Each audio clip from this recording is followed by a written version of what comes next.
welcome to my neck of the woods on the. My name is Elizabeth. I am here for you. I am here for you. We talk about business, lifestyle, fitness, and everything that's in Hey, between. hey, y'all. Welcome back. Welcome back. This is Life with Elizabeth, and welcome to my little neck of the woods where I share and talk about the Word of God. So, faith, business, fitness, and everything in between. So, this is a very holistic journey. Today, we are talking about wrong expectations, having expectations that leads to disappointment. Have you ever been disappointed? Have you ever asked someone for something and at the end you were disappointed because they didn't fulfill the thing that you asked for?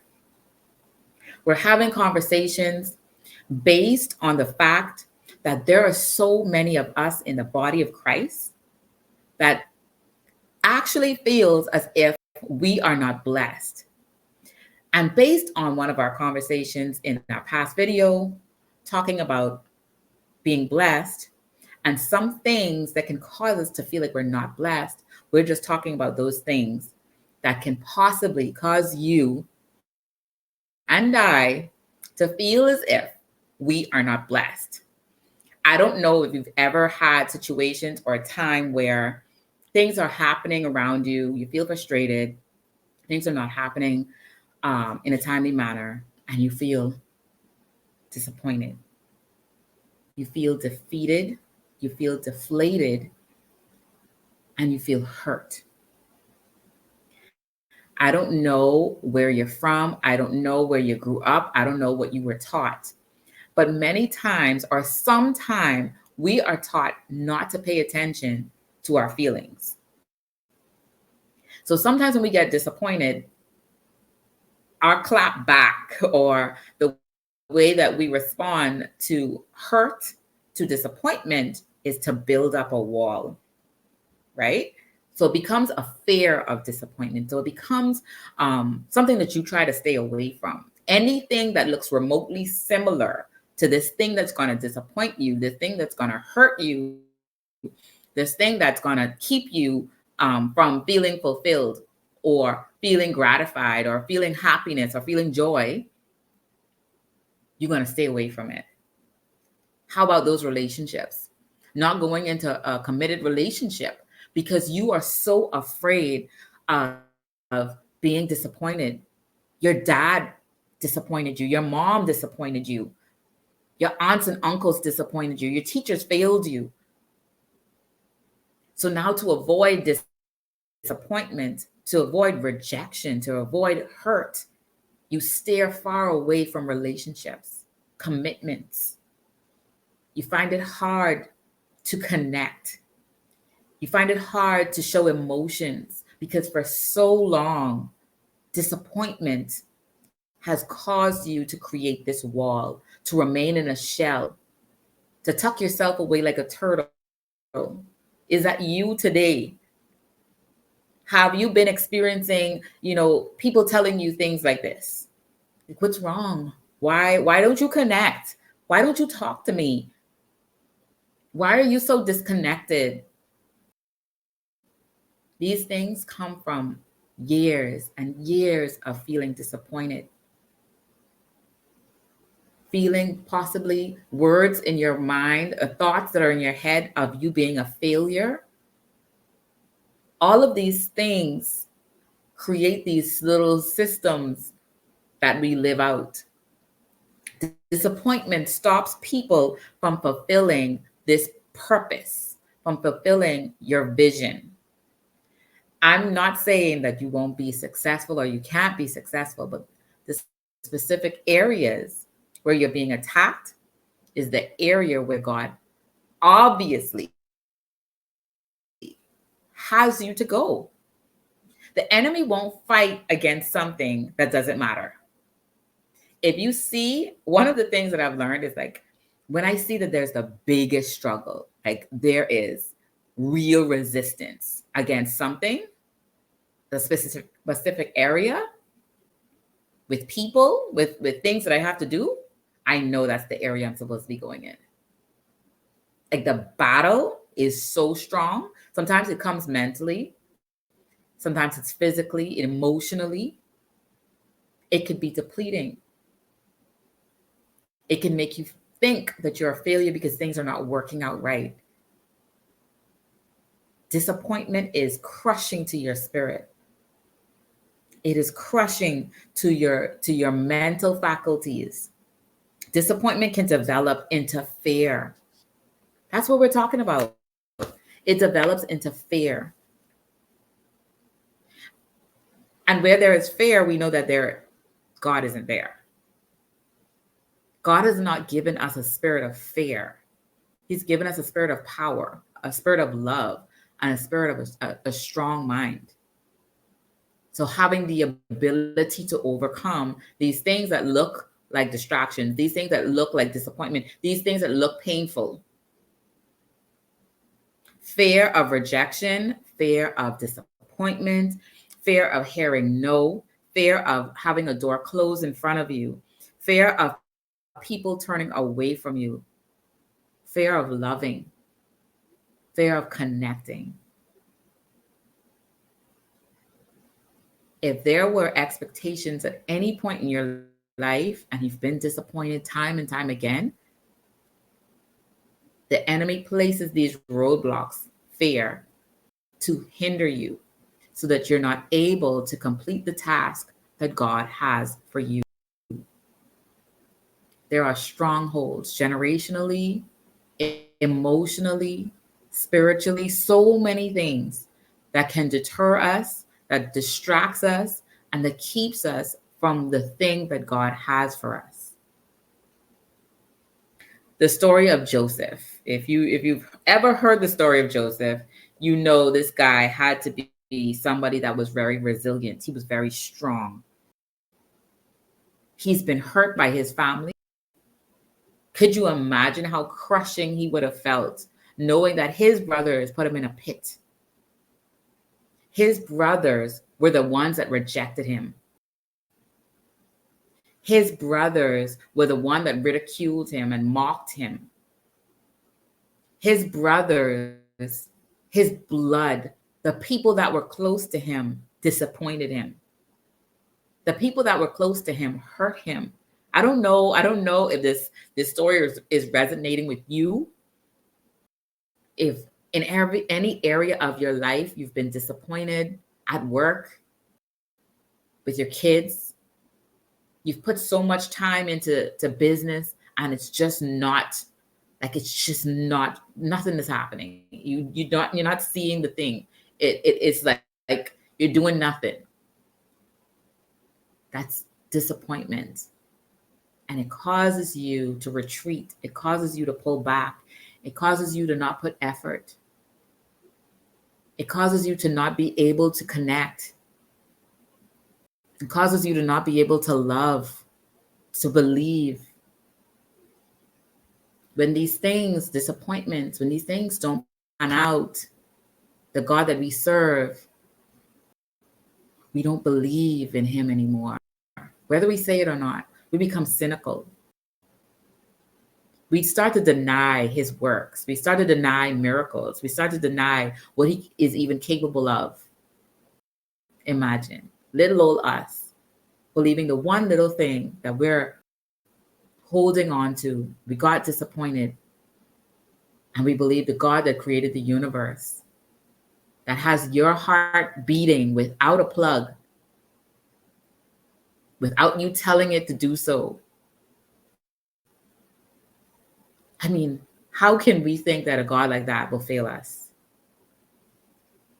The thing that you may be disappointed about right now is the thing that will strengthen you for tomorrow. It will strengthen you for the next time. It's something for you to learn from for the next opportunity that's going to come. Joseph, in Genesis 40, had expected, he was imprisoned. So after being sold into slavery, he eventually was in prison. And he was in prison with the chief butler and the chief baker. and they both had dreams, and he interpreted both their dreams. And he asked for them to please let Pharaoh know, just call my name in the right room. I'm not asking you for anything. I'm not asking you to give me money. I'm not asking for anything for free. I did some work actually. I'm not asking you for anything that's going to take too much from you. I'm just asking you to share a video. I'm just asking you to share the word. This is God asking you to share his word to his people. Imagine. And then we're disappointed. But Joseph had asked the chief butler and the chief baker to just call his name in the right room. Please don't forget me. I'm down here. Please don't forget me. And guess what? The chief butler was released and he forgot him.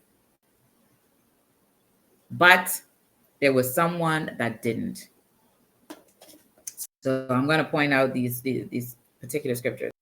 So in Genesis 40 and verse 14, it says, but remember me, this is Joseph speaking, when it is well with you. So when you get better, I'm not asking you while it's still rough, when you have no money, when things aren't looking right, when all is well with you, when things are looking up, don't forget me. Please show kindness to me. Make mention of me to Pharaoh and get me out of this house.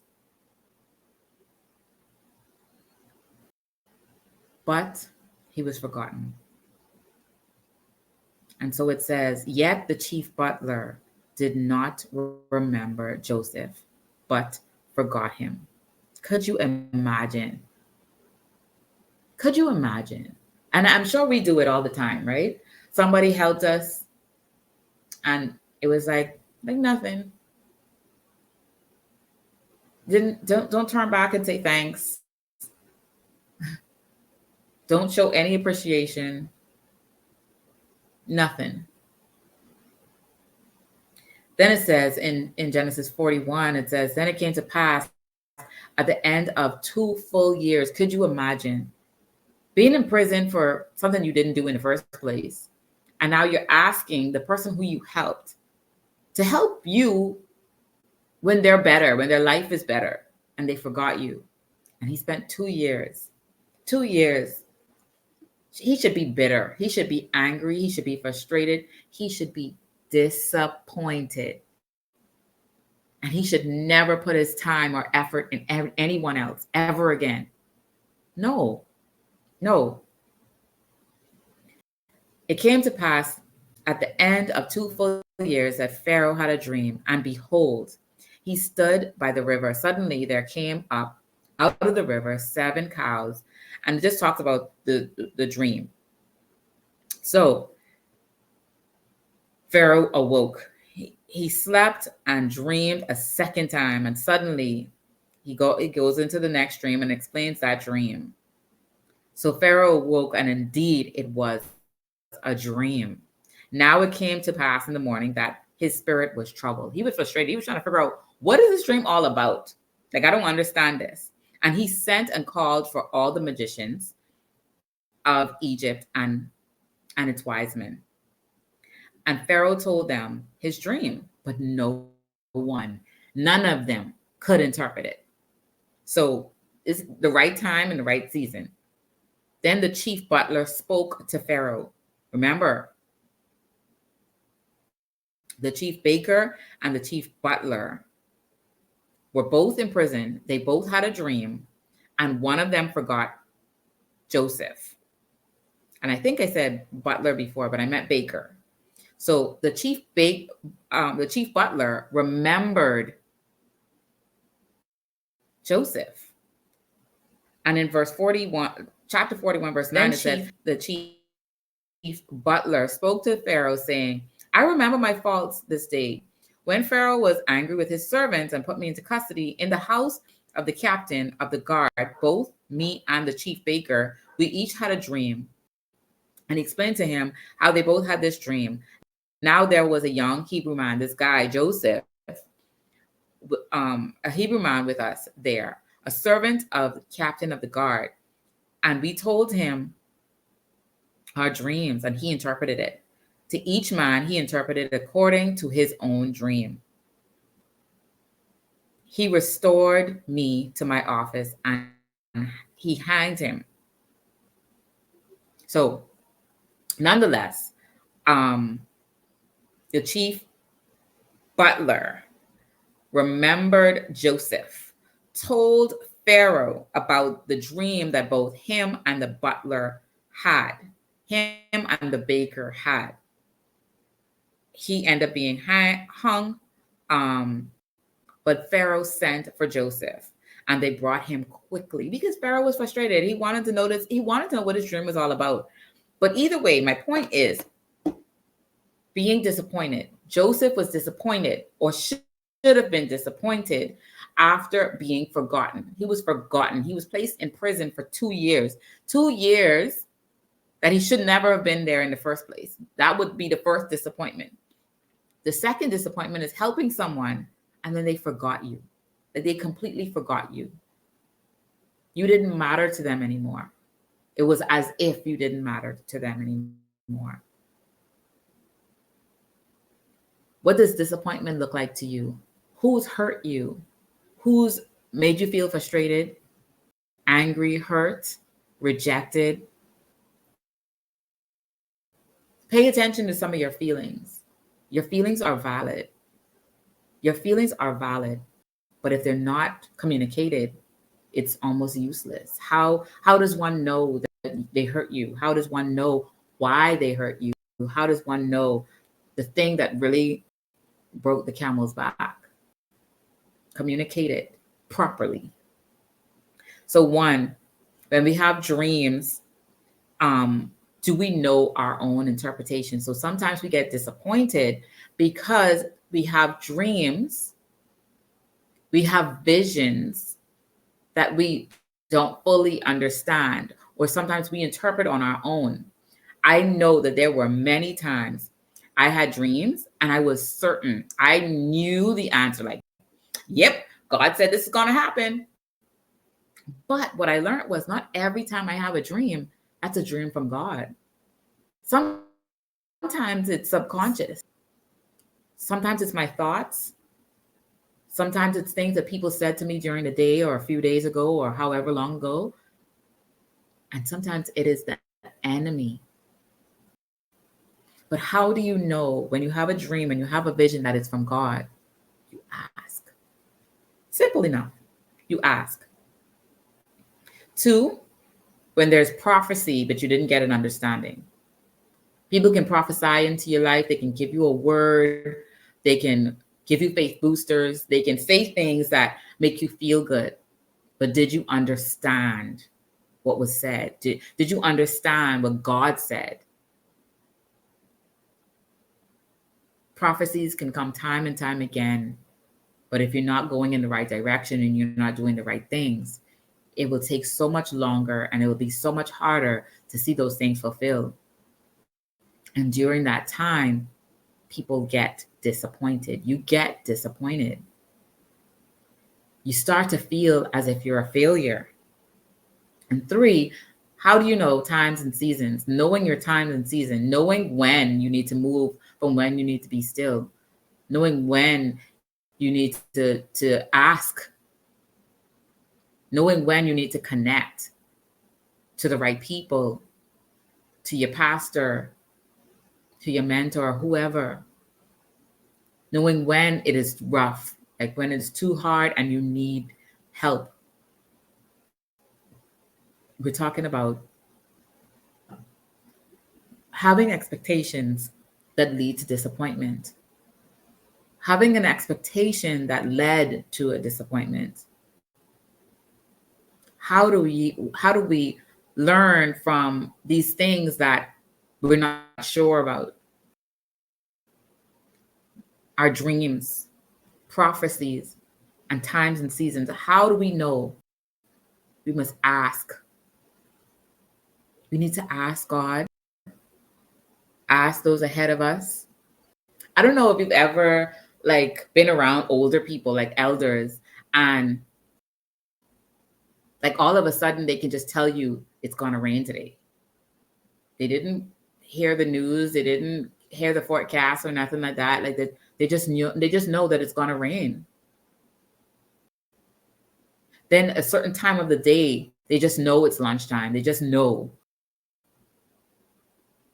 And it's the same thing. Having an elder that is ahead of you in the faith that's able to just know, nope, don't do this. Nope, don't. Nope. Yep, time to go. Having the right people around. Listen, disappointment can lead us astray. Disappointment can pull us away from Christ. Disappointment can make us feel like failures. Disappointment can make us feel frustrated. But knowing what the right things to do, putting the right systems in place, because some of these things are inevitable. There are going to be times that you're going to be disappointed. There are going to be times that people don't fulfill the tasks, the things that you ask. You have to know that these things will happen.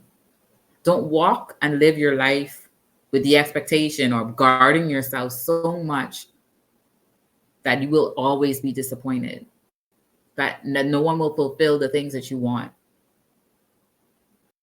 that you're so guarded that people aren't able to connect with you, that people aren't able to love you, that you're not able to love. Which then means that you don't have full peace, that you don't have full joy, that you're not trusting. You don't trust people. You don't trust God. You can learn boundaries, but then you should also be able to love freely.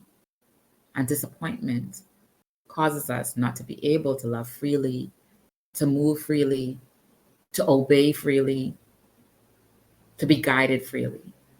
Today, I am here for you. Girl, I am here for you. This topic, I don't know, has me all in my feelings because these are things that I'm learning. These are things that I'm experiencing.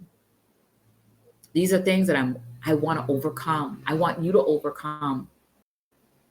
That we no longer live in disappointment or from a place of fear, from a place of feeling rejected,